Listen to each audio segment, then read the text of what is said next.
Hello, good people of YouTube. Mountbatten here.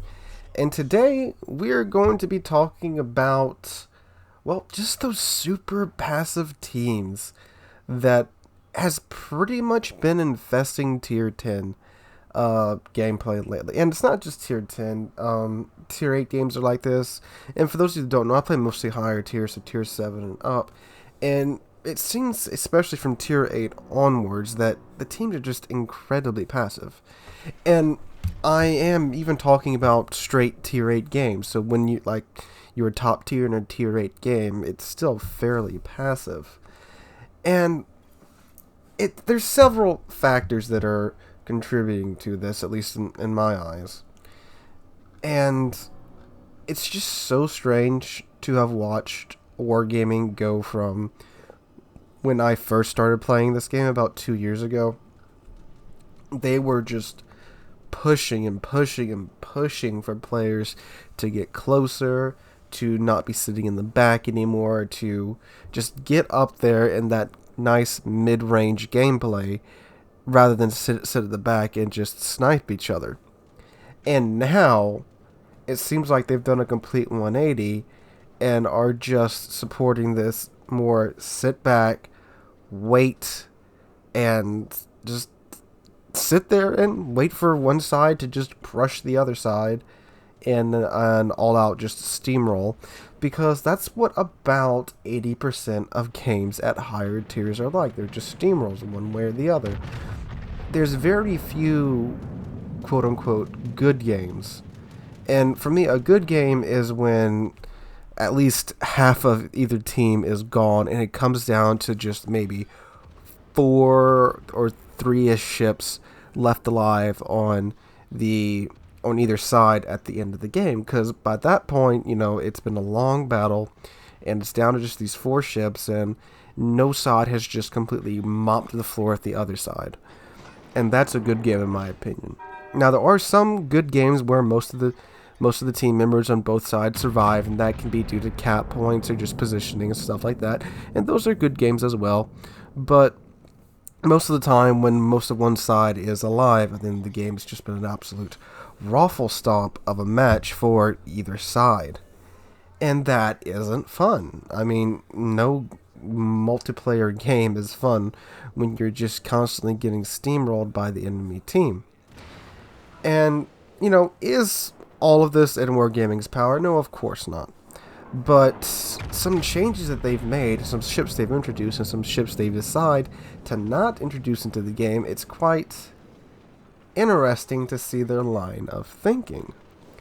So, the biggest example of Wargaming saying, well, we don't really want to support this behavior, recently has come from the, hopefully, cancellation of the Slava.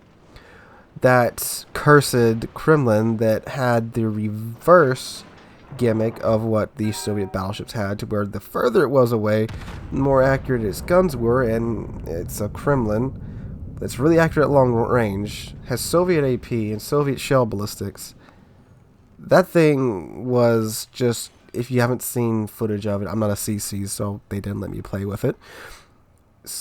It was just cleaving like half of a battleship's health off from like 25 kilometers away. I think it's on Euro's channel where he just like annihilates a Yami from like max range. Like, holy crap. And since it's super accurate at long range and it's Soviet AP, it doesn't really care what class of ship it's shooting at. It's gonna nuke the crap out of it either way. And it's just like, holy crap, thank God that thing didn't get released, because no one would want to push up if that thing got released. And then they go and release something like the Smolensk that can, if they build for it, accurately rain fire down upon you from 19 kilometers away. And no one wants to push. I'm not kidding, you guys know, if you've played higher tier, if there's a Smolensk on a flight, no one wants to push. They want to hide behind islands and sit and smoke until something happens to the Smolensk, someone takes it out. Which is hard to do when the Smolensk is very good at sitting in smoke and spamming everybody from 19 kilometers away if they build for it. Most Smolensk players don't, because even at that range, with Soviet ballistics, the shells do get floated. Most of them play around 16 kilometers, which doesn't sound very far, and it's really not by tier 10 standards. But still, no one wants to push up. They want to sit outside of the range of the Smolensk so they won't get burned down next. And the thing about the Smolensk is that it does most of its damage through fires. Fires don't care what class you are, they're going to do constant damage to you. And even without setting fires, the Smolensk can still whittle any ship down because of its stupid fire rate, and it's just death by 1,000 paper cuts. It doesn't matter what class you're in. Cruiser, destroyer, battleship, it's just a matter of time with Smolensk, and it's very good at staying undetected and just spamming you to death. Or even if you can detect the sucker, it's very hard to deal with sometimes, because if you do push up and you're in a battleship, guess what? You're going to overpin it. Even if you're in some of the larger heavy cruisers, you're still going to overpin it from about 10 kilometers in. And it's ironically the best thing to do with a Smolensk is another Smolensk, because you can nuke the crap out of it at that point. So you have to really have a light cruiser or some destroyers to take care of it, and they can't get anywhere close to it, because guess what? It can nuke them right back with HE or with AP. So yeah, it's this little demon ship that is hard to deal with. Its only main weakness is if a battleship catches it bow in or angled in, or if a cruiser or something does catch him off guard and they can delete him. But it's just this ridiculous ship that no one really likes. I've really haven't run across too many people that have said, yeah, this ship's okay. Most people agree that it's a little too strong and needs to be dialed back a bit, but they haven't seemed to do anything much about it or indicate that they're going to do anything about it, because the spreadsheet says we're all having fun anyway. So yeah, and it's not just the Smolensk. There's other various ships that are very good at popping smoke and burning things down that have been added recently. Smolensk is just kind of the extreme of this example, because we do have ships like the Friesland, it's very good at popping smoke and burning things down, but it doesn't have torpedoes and it is quite a large target, so it's not as bad. It's a little bit better than the Smolensk. It has more weaknesses than the Smolensk does. We have Worcester 2, and Kitakazi, Rugamo, those ships too. But all those ships have way more weaknesses than the Smolensk have. Smolensk is just kind of the pinnacle of HE spam and Russian bias, and pretty much what most people think's wrong with the game right now. And it's for that reason that we're still sitting in this very passive. Well, that's one of the main reasons. The other main reason is because of CVs. I can't believe I almost forgot to talk about this. CVs, since the CV rework, and well, even before too, they're just spotting machines. Like, you're going to stay detected most of the game if there's a CV in your game and he's pretty good. And granted, the perma-spotting with CVs isn't as bad as it used to be, because it used to be it's RTS and you can have your 3 or 4 squadrons, whatever, depending upon your ship, out spotting on multiple caps and doing multiple things at the same time. So back in the day, I'm sure most of you do remember, if you had a good CV on your team, and they were good, they're a multitasking god, they can pretty much single-handedly win the match for you. Now, it has changed to where it's not so much the case anymore, but still, you're being permanently spotted by CVs, especially if you're in a destroyer. The CVs are going to come after you all the time with their rocket planes, and it's not really that fun for anybody. And CVs are kind of in this weird position to where, yes, they were in World War II, and they were in the time period that the game is set, and they were very important, and they should be in the game, but it's kind of a balancing nightmare, because how do you balance CVs around the game? Thankfully, they aren't in almost every match anymore. There are some times where you unfortunately get nothing but CV games, but honestly, it's kind of a 50-50 split for me recently, at least from playing on the North American servers, where about half the games that I'm in have carriers.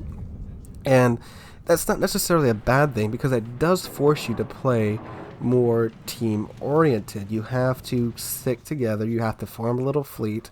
And I don't mean the entire team. I mean, if you're in, let's say, a cruiser, you may want to stick around with another cruiser buddy and a battleship, and your destroyer will probably run back to you when the planes are around, then go scamper back out, do destroyer things, and come back when the planes return. That's not necessarily a bad thing. That's a counter to a class. It's how the game's supposed to work anyway.